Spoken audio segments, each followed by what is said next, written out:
Bismillah.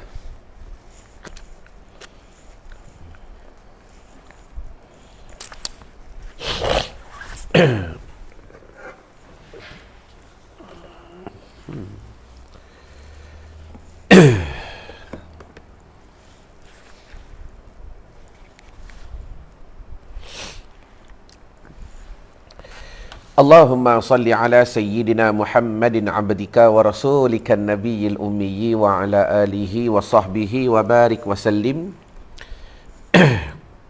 Allahumma antalaha walau azumat farrijha bifadli bismillahirrahmanirrahim. Assalamualaikum warahmatullahi ta'ala wabarakatuh. La ilaha illallah. Tiada Tuhan yang disembah dengan sebenarnya melainkan Allah. Muhammadur Rasulullah. Muhammad itu pesuruh dan kekasihnya Allah. Fi kulli lamhatin, dalam tiap-tiap kerlipan mata. Wa nafasin, dan nafas yang keluar masuk. Berbilang-bilanglah adadama wasi'ahu ilmullah. Berbilang-bilanglah meluasi ilmu Allah subhanahu wa ta'ala. Hasbunallahu wa ni'mal wakil. Memadalah Allah bagi kami Tuhan sebagai wakil. Ni'mal maula wa ni'man nasir. Sebaik-baik pelindung dan sebaik-baik yang memberi pertolongan. Ya muallima Ibrahim al-hikmata allimni. Wahai Tuhan yang mengalimkan Nabi Ibrahim dengan hikmah, maka alimkan kami. Allahumma salli ala sayyidina wa maulana Muhammad wa ala alihi wa sahbihi wa barik wa sallam. Ilahi anta maqsudi wa ridhaka matlubi. Pertamanya alhamdulillah. Waalaikumsalam Fatimah Tina.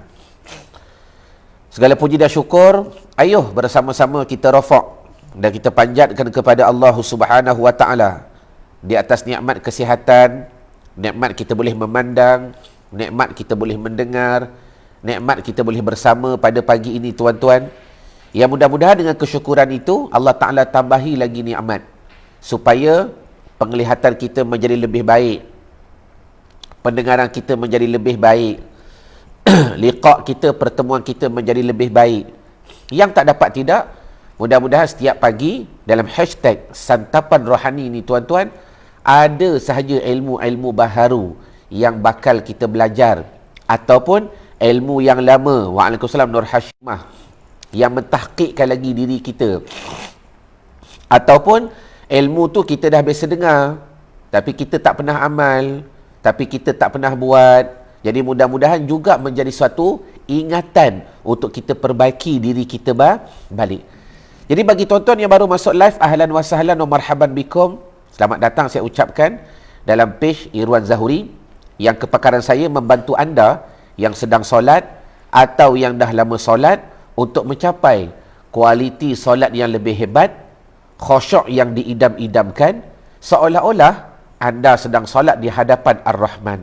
Allahumma salli wa sallim wa barik alaihi wa ala alihi. Baik, jadi apa kata tuan-tuan bantu diri tuan-tuan, family tuan-tuan, keluarga tuan-tuan dengan like dan share, dan tag nama orang yang anda sayang atas nama dakwah. Ingat kaedah yang saya ajar. Setiap kali tuan-tuan nak tekan like, nak tekan share, nak tag nama orang yang anda sayang, cuba buat kaedah ini. Belajar tanya hati. Belajar tanya hati. Kenapa aku perlu like? Bila tuan-tuan nak share tu, belajar tanya hati. Kenapa aku perlu share? Bila tuan-tuan nak tag nama orang yang anda sayang, belajar tanya hati. Kenapa aku perlu tag nama dia? Contoh. Supaya dari situ boleh membantu tuan-tuan untuk mempertingkatkan daya kesedaran kepada qalbi kita, hati kita, sebelum kita nak buat sesuatu. Dapat sesuatu pada pagi ini? Baik. Jadi pada pagi ini kita nak menyambung lagi lebih kurang 3 soalan tuan-tuan yang lebih memfokuskan berkenaan jenazah. Kerana tuan-tuan maklum, insya-Allah taala hari Sabtu ini kita ada program salam terakhir. Kan? Siapa yang belum daftar lagi, cepat-cepat daftar. Sebab satu program di mana kami nak membantu tuan-tuan memahami apakah gerak kerja ataupun pengurusan ataupun tugasan yang perlu dilakukan oleh kalian, kita ni sebagai waris, ketika berlaku sesuatu kematian di rumah. Apa kita nak buat? Apa yang kita nak buat. Jadi bila menyebut berkenaan kematian ni tuan-tuan, pada pagi ni kita nak menyambung lagi beberapa soalan yang dibaca daripada kitab Tawdihul Adillah karangan Syekh Kiai Haji Muhammad Syafi'i Hadzami. Kita masuk soalan yang pertama. Soalan ni bagus. Soalan ni bagus sangat. Kalau tuan-tuan tertanya-tanya, mudah-mudahan pada pagi ini tuan-tuan mendapat jawapan. Amal manusia terputus sejak detik orang tersebut meninggal. Selain daripada anaknya yang soleh untuk memohonkan ampun kepada Tuhan, apakah masih ada jalan untuk menolong atau meringankan dosa yang telah meninggal tersebut? Umpama membahagikan hartanya, mengadakan tahlil dan sebagainya. Bagaimana ketentuan yang sebenarnya dalam Al-Quran dan hadis Nabi SAW? Ni soalan yang saya rasa soalan yang popular tuan-tuan dalam masyarakat kita. Popular sangat soalan ni. Bila berlaku saja kematian, ni kita ni, kalau yang anak tu confirm lah doa anak daripada orang yang soleh. Doa anak yang soleh boleh membantu kepada arwah. Tapi kita ni ialah bukan anak, bukan saudara mara, kawan-kawan je. Adakah kita ni boleh membantu si mati untuk mendapatkan pahala kepada beliau, untuk meringankan azab kepada beliau? Ini soalan yang sering berlega dalam masyarakat kita tuan-tuan. Walaupun ada ayat Al-Quran yang biasa digunakan, Allah Ta'ala berfirmanlah surah An-Najmi, wa anna laysa lil insani illa ma sa'a. Artinya, dan bahawasanya seorang manusia itu tidak berhak kecuali terhadap sesuatu yang diusahakannya. Selalu puak-puak Wahabi duk guna dalil ni. Dia kata tu dalil jelas. Bila mana berlaku saja kematian, habis dah. Apa yang dia usaha, itu yang dia dapat.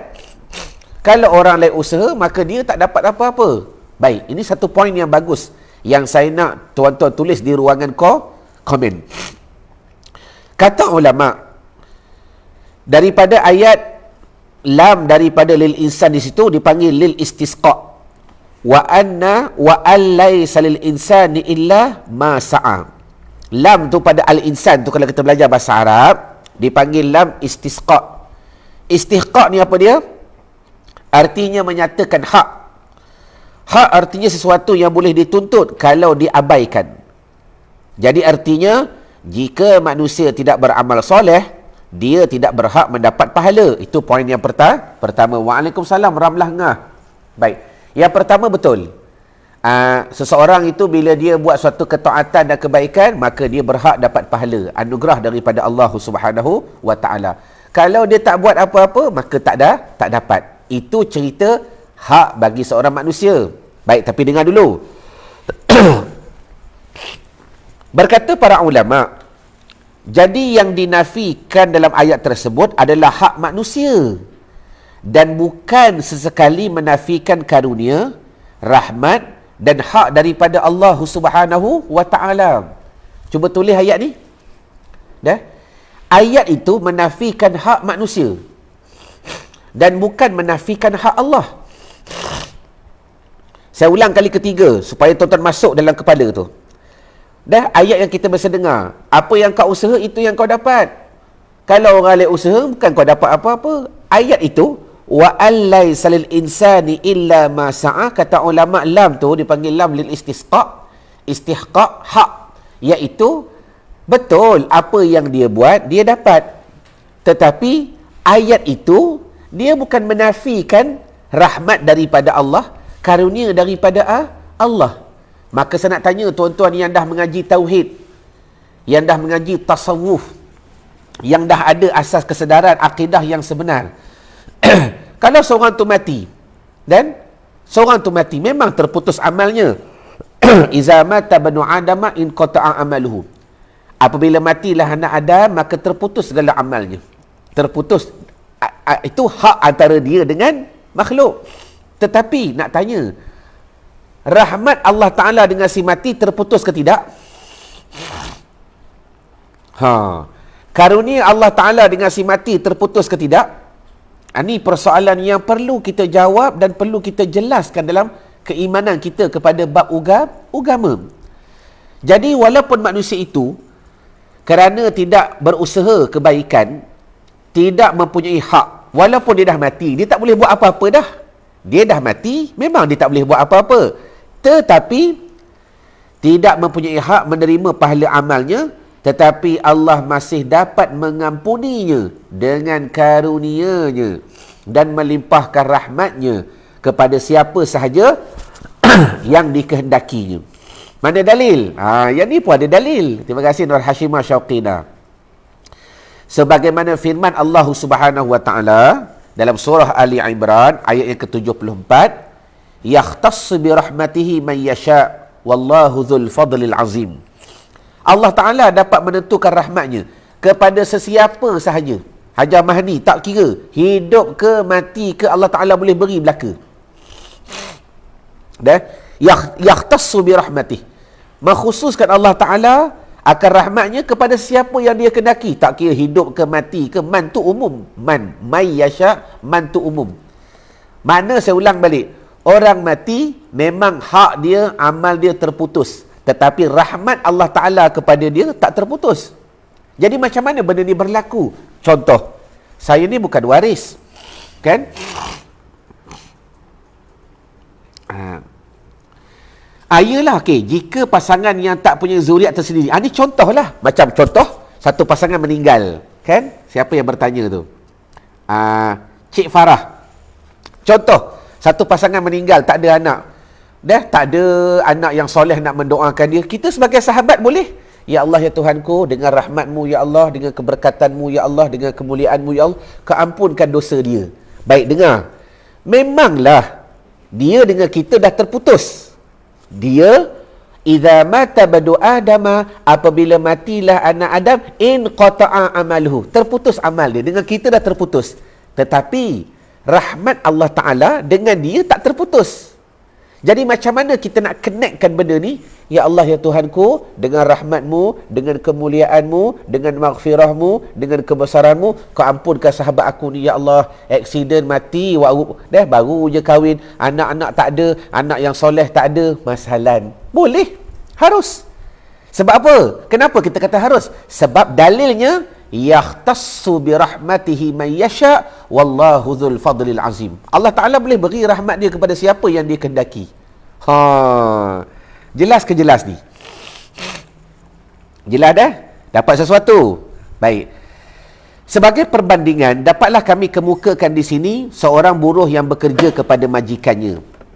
Dia tidak berhak menerima gaji melainkan apa-apa yang telah dikerjakannya. Betul? Contoh kan, kita bekerja, lepas tu sebulan kita unpaid leave. Unpaid leave cuti tanpa gaji. Sebulan. Ada urusan lah, kita kata, bos saya nak minta unpaid leave lah sebulan, cuti tanpa gaji. Kalau ikut kaedah, dia tak akan dapat gaji. Terima kasih Tia. Dia tak akan dapat gaji. Hak bagi dia tak ada kan? Sebab dia tak bekerja sebulan. Okey. Dia tidak berhak menerima gaji melainkan apa-apa yang telah dikerjakannya. Tetapi tidak bererti bahawa si buruh itu tidak bisa menerima hadiah-hadiah dari kemurahan majikannya, walaupun dia tidak berhak menuntut hadiah itu sekiranya si tuan mengabaikannya. Contoh, tuan tanya, bos dia tanya, kenapa kau nak minta unpaid leave sebulan ni? Saya nak jaga mak lah. Mak saya tengah tenat sekarang ni, tak ada orang dekat kampung. Saya takut apa-apa berlaku. Mudah-mudahan kalau takdir kata dia mati, boh, biarlah dia mati dekat teh riba saya. Saya nak mandikan dia, saya nak tanamkan dia, saya nak kapankan dia. Contoh. Tu yang kita nak belajar hari Sabtu ni. Macam mana cara nak menguruskan si mati. Mudah-mudahan tuan-tuan belajar sedikit. Nampak? Tu kita nak belajar. Secara Zoom, tak faham tanya secara direct, jangan takut. Kita bawa orang yang pakar, Ustaz Undertaker tuan-tuan. Daripada SPJ, kalau biasa dengar lah. Dia ni dulu banyak buat program menginfakkan van percuma untuk jenazah. Siapa-siapa ada kematian dan nak bayar van jenazah tak mampu, dia bawa van percuma. Okey, jadi hari Sabtu ni kita bawa dia secara live. Jadi maknanya sama juga dalam kes macam ni. Bila mana seorang buruh tu minta cuti, bos saya nak cuti sebulan lah tanpa gaji, unpaid leave. Bos tanya kenapa? Ni sebab mak saya sakit, tak ada orang nak jaga. Saya nak duduk dengan dia sebulan. SPJM, Ustaz Undertaker, terima kasih dari Madariah. Okey. Saya nak duduk dengan dia sebulan. InsyaAllah lah, kalau lepas tu, kalau dia sihat balik, saya datang kerja balik. Tuan-tuan, bila dia minta unpaid leave, pertama, dia telah memutuskan hak dia dengan gaji. Kan? Dia dah putuskan hak dia dengan gaji. Bermakna dia tak berhak dapat gaji dah sebulan. Sebab dia apply unpaid leave. Tetapi tolong jawab di ruangan komen, saya sebagai bos, boleh tak saya bagi dia hadiah ke? Saya bagi dia duit ke? Betul ni kau nak duduk kampung sebulan jaga mak ni? Betul boh? Ni tunjuk video, tunjuk gambar, tunjuk SMS. Ni mak saya tengah sakit ni. Dah tak ada orang nak jaga. Saya nak khidmat dengan dia sampai akhir hayat dia. Tiba-tiba bos tu, ambillah 1,000. Bos tu boleh bagi tak? Tia, macam mana nak join Sabtu ni? Sekejap, nanti staff saya masuk link di ruangan komen. Sekarang. Kita belajar dulu sekejap. Nanti tim akan masukkan link. Tuan-tuan boleh daftar lah. Tapi yang berada pada sesi live, fokus pengajian kita pada pagi ni dulu. Maka bos tu kata apa? Ambil 1,000. Kan Mak Ngah, dia boleh bagi kan? Sama macam kes tadi. Bila berlaku kematian, memang dia terputus dengan kita. Tetapi rahmat Allah dengan dia tetap tak putus. Allah Ta'ala nak ampunkan dia, boleh. Allah Ta'ala nak rahmati dia, boleh. Allah, dengan asbab kita berdoa, ya Allah, sahabat aku ni tak ada siapa, ya Allah, dia ni sebatang kara dekat dunia, ya Allah. Tiba-tiba pula Allah sedar-sedar dia dah meninggal, ya Allah, kau ampunkan dia, kau rahmati dia, ya Allah. Harus, tak ada masalah. Dah sebab tu kita kena mengaji. Bila kita mengaji, kena faham apa yang didasarkan oleh para ulama. Jadi, apa yang kita belajar pada hari ini ialah, walaupun seseorang itu telah meninggal, memang terputus amalnya dengan pihak dunia. Tetapi rahmat Allah Ta'ala kepadanya tak pernah putus. Kita menggunakan connection rahmat inilah untuk kita berdoa, kita bertawasul, kita minta dengan Allah agar dikaruniakan rahmat, pengampunan kepada arwah. Jelas ke jelas? Baik. Maaf tanya, jika begitu tahlil adalah harus. Tahlil bukan saja harus. Tahlil tu apa dia? Afdalu zikri fa'lam annahu la ilaha illallah. Cuma kita ni kadang-kadang kita dipanggil apa? Terpengaruh dengan statement bila sebut tahlil, kita dah fikir dah kena buat sekian-sekian. Tak, kembali kepada asas dulu. Apa makna tahlil? Afdalu zikri fa'lam annahu la ilaha illallah. Yang kedua, apa yang terdapat dalam tahlil? Iaitu zikir, tasbih, salawat, bacaan Al-Quran, bacaan Yasin, lepas tu buat kenduri, bagi orang makan, jemput orang makan, selagi mana perkara yang tidak melanggar kepada syarak. Contoh, janganlah tengah-tengah kematian tu kita suruh tuan rumah masak, yang tu haram. Haram. Kita nak buat makan boleh. Yang diharamkan ialah kita suruh dia masak. Pergi dekat rumah mayit, pergi dekat tempat kematian, Kak Long, buatlah air tu segelas, air teh-o ke. Orang tengah meratap kematian, haram. Yang tu saya berani kata haram, tuan-tuan. Tetapi, kalau kita pergi rumah si mati, sepatutnya kita yang kena bawa makan. Orang Melayu ni kan adabnya tinggi. Kita pergi, nak pergi ziarah. Duduklah dulu. Sekali lagi saya buat kopi. Kata tuan rumah, tuan-tuan nak larang ke? Nak tanya ni. Kita tak suruh. Tak apalah Kak Yam istirahat, Kak Yam duduk baca Yasin, tak apa. Kami nak minum nanti kami boleh buat sendiri. Sepatutnya kami yang kena bawa air. Kak Yam tu kata apa? Tak apalah. Koma datang daripada Kuala Lumpur, jauh datang nak tengok ziarah ni. Tak apa, Kak Yam buat kopi sekejap je pun, tak susah pun. Bubuh air panas, bubuh kopi. Dia nak buat air, boleh ke tidak? Ikut dia lah. Kita tak suruh, kita tak minta. Kalau suruh tu jadi haram. Allahumma salli wa sallim wa barik alaihi wa ala alihi. Jadi kembali kepada tahlil tadi. Tahlil tu apa? Kan saya kata zikir, puji-pujian, suatu amalan, suatu ketaatan yang kita minta kepada Allah, maka mudah-mudahan Allah Ta'ala karuniakan kepada si mati. Jelas ke jelas? Habis permasalahan yang pertama. Jadi saya rasa kita belajar sesuatu kan pada pagi ini. Baik. Ada dalil yang begitu panjang dalam tafsir Mukhtasar Tazkirul Qurtubi.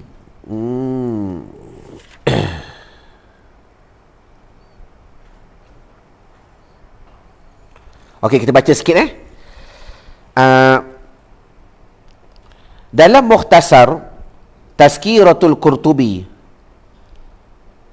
Syekh Wahab Asy'arani pernah menyebut, Arabnya panjang. Jason, waalaikumsalam. Adalah Imam Ahmad bin Hanbal. Pengasas mazhab Hanbali. Apabila kamu masuk ke perkuburan, maka bacalah olehmu akan Fatihatul Kitab. Masuk je kubur, baca Fatihah. Kalau boleh tuan-tuan, siapa nak rahsia? Raya ni kalau boleh buat. Ingat, take note. Ziarah kubur bukan semata-mata raya. Bila-bila masa boleh ziarah. Bila-bila masa. Ramadan boleh ziarah, sekarang boleh ziarah. Cuma dah jadi adat. Pagi raya tu kita balik kampung. Tak buat apa, baik pergi ziarah. Ingat, tak ada larangan ni puak-puak Wahabi duk kata apa ziarah kubur pagi-pagi ni bukan syariat. Saya jawab, memang kita pun tak wajibkan ziarah kubur pada pagi raya. Cuma dah pagi raya tu waktu dia balik kampung. Pagi raya tu waktu dia berkumpul. Pagi raya tu waktu dia ada masa. Waktu lain sibuk dengan dunia. Masalah, pergilah ziarah kubur. Tulis tuan-tuan dekat ruangan komen. Afdal, kalau boleh sunat tuan-tuan masuk kubur, buka selipar. Kalau boleh. Syarat kalau tempat tak lecah lah, tempat tak kotor. Tapi kalau kubur tu kering, cuaca pun panas, bukalah selipar. Itu amalan yang saya belajar waktu di pondok dahulu. Sebab antaranya Imamuna Asy-Syafi'i rahimallahu ta'ala, Imam Syafi'i, setiap kali kalau pergi Madinah, nak ziarah maqam Nabi SAW, sampai dia dekat border, Imam Syafi'i biasa akan buka sepatu. Biasa akan buka sepatu. Sebab apa? Dia tak tergamak nak pijak bumi Madinah yang di bawahnya ada jasad yang mulia Nabi Muhammad sallallahu alaihi wasallam. Allahumma salli wa sallim wa barik alaihi wa ala alihi. Cuma saya tak mampu buatlah. Yang saya mampu buat ialah kalau kita dah pergi umrah, dah check in barang semua, dari waktu mula-mula nak pergi ziarah tu, sepatu tu memang saya tak pakai. Saya akan letak dalam plastik, saya akan ikat tuan-tuan, bawa. Jalanlah tanpa selipar, ziarah makam Nabi. Bawa sikit botol mineral untuk kita basuh kaki, nanti takut kotor dan sebagainya. Untuk nak masuk ke masjid, sunat tuan-tuan, biar tidak bersepatu. Kerana terdapat beberapa hadis-hadis yang menceritakan kelebihan orang yang talibul ilmi, orang yang hafiz Quran, orang yang soleh, bila berjalan di atas kubur ni, Allah Ta'ala turunkan rahmat. Satu. Baik.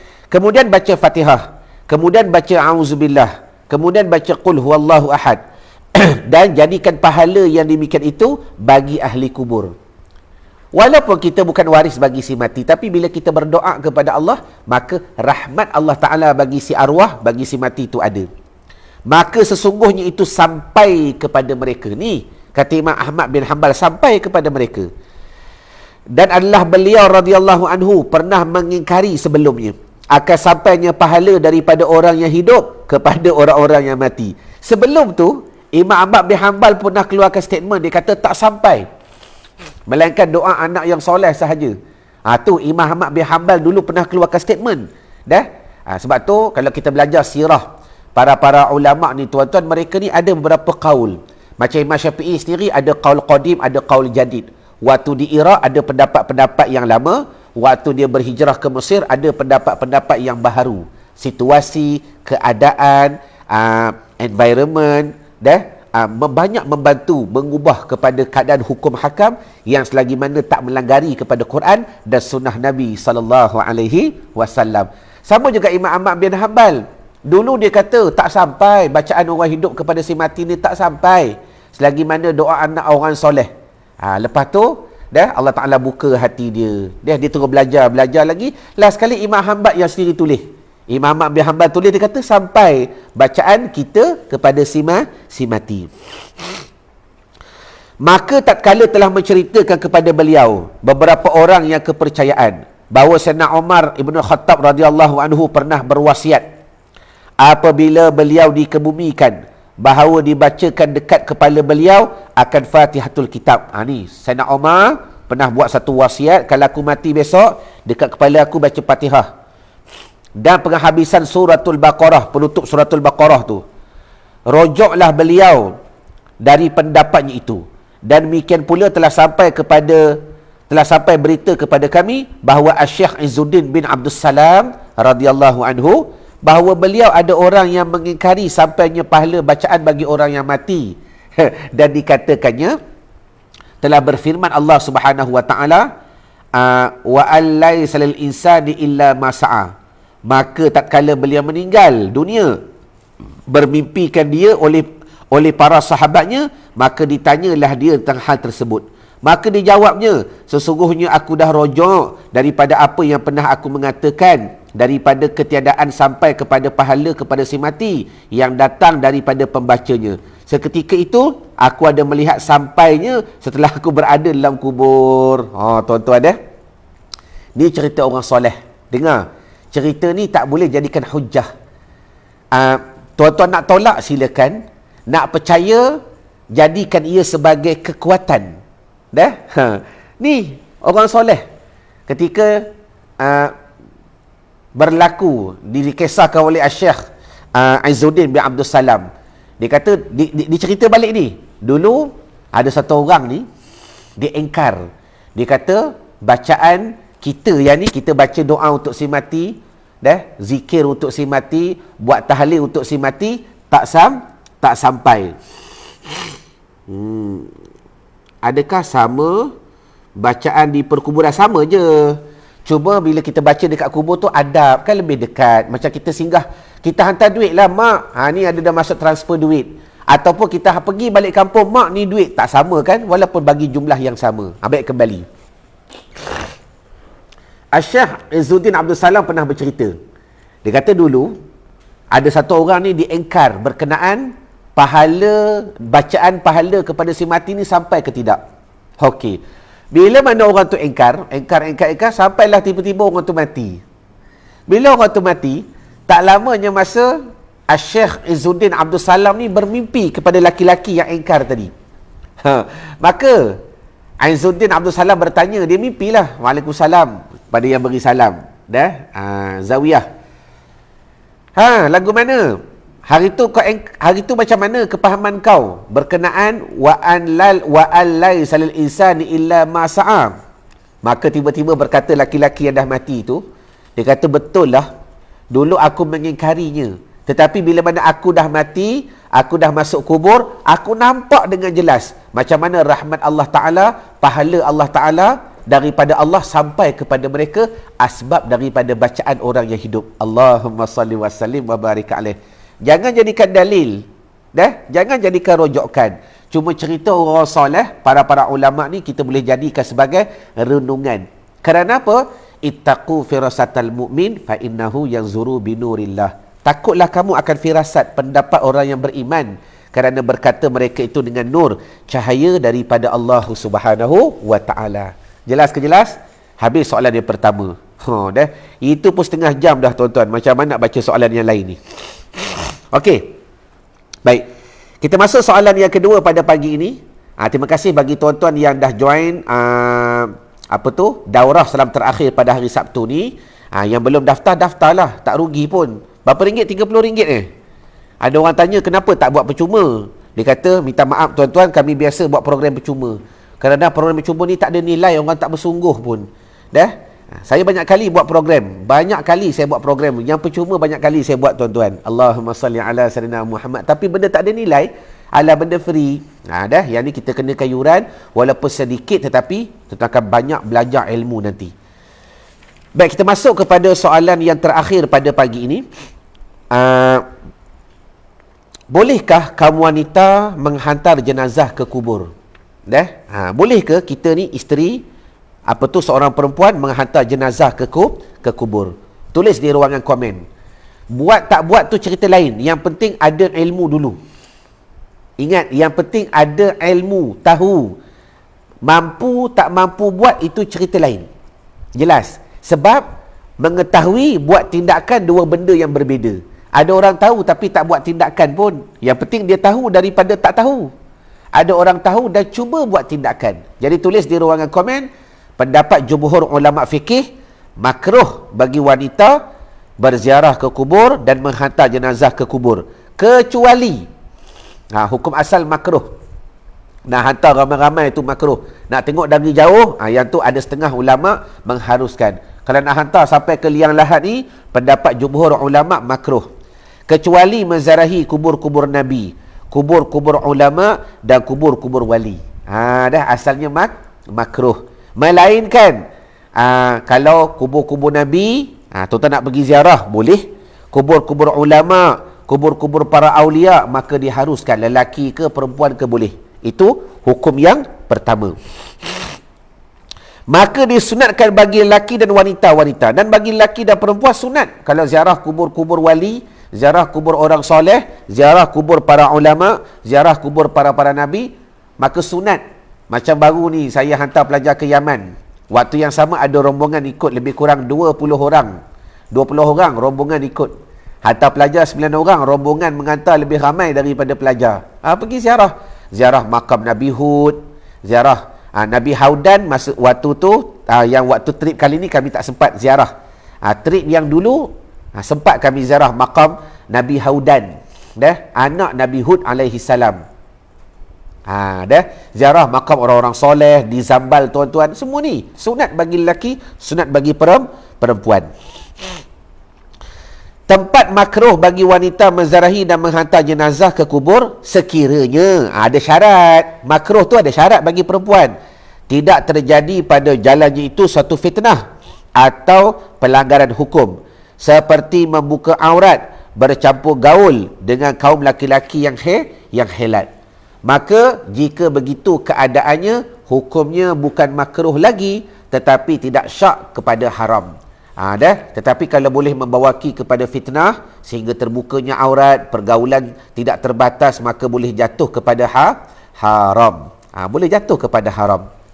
Sebagaimana sering terjadi kepada masa ini, kaum wanita turut menghantar jenazah ke kubur atau ziarah-ziarah ke kubur, memakai rok pendek, pakai t-shirt pergi ziarah kubur, membuka sebahagian badan rambut yang menjadi auratnya, pakai selendang je pergi ziarah makam-makam orang soleh. Semua ni tak ada adab.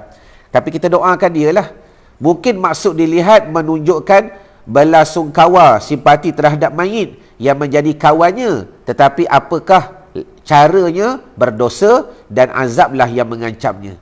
Jadi mudah-mudahan kita dapat faham, hukum asalnya makruh, tak sampai kepada haram. Maknanya boleh tak nak pergi hantar mayit? Boleh. Hantarlah. Kalau dapat tengok dari jauh lagi bagus. Bila orang semua dah balik, pergilah. Itu lebih afdal. Bagi orang dah baca talqin semua, balik semua, kita pula orang perempuan pergi ziarah ramai-ramai. Tak apa. Yang penting tak keluar daripada fitnah. Anna Rasulullah sallallahu alaihi wasallam la'ana zawaratil qubur. Rawahu Ahmad wa Ibnu Majah wa Tirmizi wa sahahu. Bahawa Rasulullah sallallahu alaihi wasallam pernah mengutuk wanita-wanita yang menziarahi kubur. Nabi pernah kutuk, Nabi pernah marah wanita yang ziarah kubur. Tapi kutuk tu macam mana? Sabar dulu. Kan kita pernah belajar satu sirah. Nabi sedang jalan dekat perkuburan, tiba-tiba nampak seorang perempuan tua sedang meratap kematian. Menangis. Lepas tu Nabi kata, sabarlah makcik, redalah. Hei, engkau apa tahu? Bukan anak kau yang mati, anak aku. Aduh. Dia tak sedar yang tegur tu Nabi Muhammad sallallahu alaihi wasallam. Nabi tegur kali kedua, sabar makcik, sabar. Iyalah, yang pergi tak kembali dah. Kita doakan dia kan, dan sebagainya. Bukan anak kau yang mati, anak aku. Maka Nabi tegur 2 kali je lah. Lepas tu Nabi teruskan perjalanan. Di belakang tu pula ada sahabat. Waktu Nabi tegur, sahabat jauh sikit lah.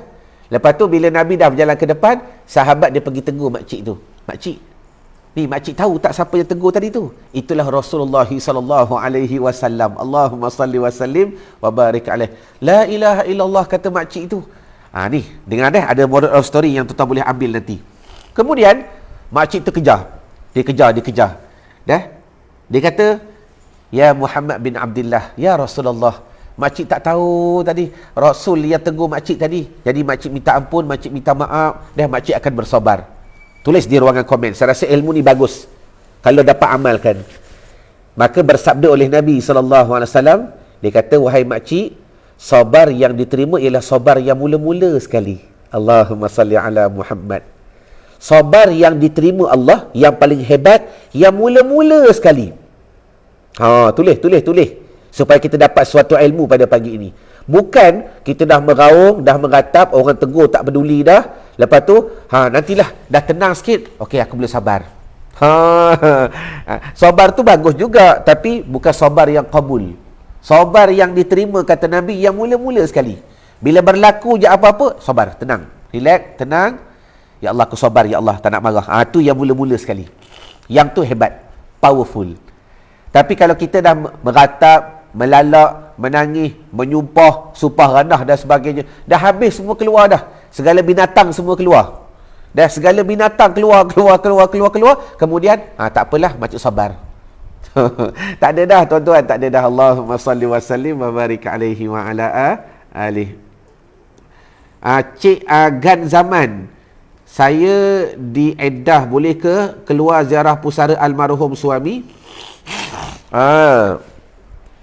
Kalau tak ada fitnah, harus. Dah? Kalau kita boleh jaga daripada fitnah, harus. Kita maklum, iddah 4 bulan 10 hari. Bila mana berlaku kematian. Dan nak doa daripada rumah pun tak apa. Doa daripada rumah. Dah? Habis iddah, lebih afdal, habis iddah keluarlah. Saya nak bercakap pun, saya kena jaga statement saya. Sebab dia begini, tuan-tuan, kalau kita belajar hukum fiqh, dia ada beberapa pendapat. Ada pendapat yang syadid, ada pendapat yang pertengahan, ada pendapat yang ringan. Fiqh ni luas sangat. Jadi, sebagai seseorang yang nak bercakap di hadapan audiens, saya kena jaga betul-betul perkataan yang saya nak keluarkan, supaya saya tak boleh ambil pendapat yang terlalu ringan, saya tak akan ambil pendapat yang terlalu berat. Sebab apa? Kita ni pertengahan. Kalau belajar bil kitab, khusus tu lain. Jadi kalau boleh nak doa, kita boleh doa dekat rumah pun tak apa, doa dekat rumah. Melainkan benda yang wajib. Benda yang wajib tu kerja kan, tak boleh buat apa dah, kena pergi kerja, balik dan sebagainya. Dan tidak kita bergembira, bersukaria sakan dan sebagainya selama 4 bulan tu, dipanggil iddah kematian. Dah nak doa-doalah dekat rumah. Habis tu baru pergi ziarah. Dah lebih menjaga, lebih baik. Wallahu alam. Okey. Jadi saya rasa madai dahulu pertemuan kita pada hari ini. Jadi cerita bab ziarah kubur tadi, tuan-tuan, nantikan insya-Allah kami dah siapkan buku baru. Dah. Kepada yang belum daftar daurah cepat-cepat. Nanti daurah harga bertukar harga pula. Tuan-tuan kata, tadi ustaz kata murah je. Okey, kepada tuan-tuan yang menantikan buku Ratibul Atas terbaru, kami tengah siapkan buku Ratibul Atas terbaru, tuan-tuan, yang kita akan gunakan pada bulan Ramadan nanti. Sebab setiap pagi, setiap petang kita akan baca secara live Ratibul Atas. Saya nak bantu bimbing tuan-tuan untuk kita istiqamah. Sebelum berbuka, lebih kurang pukul 7 tu ke, kalau maghrib 7.30 lah contoh, 20 minit tu kita akan baca Ratibul Atas. Lepas tu kita akan zikir sebelum daripada berbuka. Cuma saya takut tuan-tuan tak ada buku. Jadi kami dah sediakan buku, saya nak tuan-tuan beli. Sebab apa? Dalam buku tu nanti, pertama ada Ratibul Atas, yang kedua ada Maulid Dibai, yang ketiga ada tertib ziarah orang soleh, yang ni best. Sebab pengalaman saya, ramai orang nak ziarah orang soleh tak tahu macam mana adab, tak tahu macam mana cara, tak tahu macam mana nak tawasul, tak tahu nak baca apa. Walaupun dia duduk Johor, duduk mana? Batu Pahat. Batu Pahat ada Habib Ali, pernah ziarah? Tak pernah ziarah pun. Duduk mana? Duduk Negeri Sembilan. Negeri Sembilan tu ada tu Syekh Muhammad Said Al-Linggi, anak dia Syekh Ahmad Masin Al-Linggi, cucu dia Syekh Murtada. Semua tu keramat-keramat wali-wali besar. Pernah ziarah? Tak pernah ziarah pun, tak pernah ambil barakah. Kan? Lepas tu pula duduk mana? Saya duduk Selangor lagi banyak ulama. Duduk Perak, duduk Kelantan. Tak pergi ziarah makam Tok Kenali, tak pergi ziarah makam Syekh Tok Kumpulan Manis. Nampak? Jadi bila mana kita tak tahu nak pergi ziarah, sebab tu saya sediakan buku terbaru. Di samping kita buat tertib ziarah orang soleh, tuan-tuan. Dan yang di Sabah, minta maaf lah kami tak sempat nak live awal. Dan tuan-tuan berbukalah dulu. Jadi kami minta ampun yang di Sabah, yang di Sarawak. Kita tengoklah saya plan macam mana nanti insya-Allah untuk bantu kalian yang berada di Sabah dan Sarawak. Cuma kembali kepada tadi, dalam setiap negeri itu saya bubuh satu dulu untuk tuan-tuan berazam untuk pergi ziarah. Sebab ni ulama sebutkan, lelaki perempuan, kalau nabi-nabi, kalau wali-wali, kalau orang soleh, sunat pergi ziarah. Sunat pergi ziarah. Jelas ke jelas? Okey. Jadi saya rasa madai dahulu pertemuan kita pada pagi ini. Mana yang baik itu datang daripada Allah, yang tak baik itu pasti datang daripada kejahilan, kekurangan saya sendiri. Ma'assalamah wa liqa. Assalamualaikum warahmatullahi wabarakatuh. Wallahu a'lam.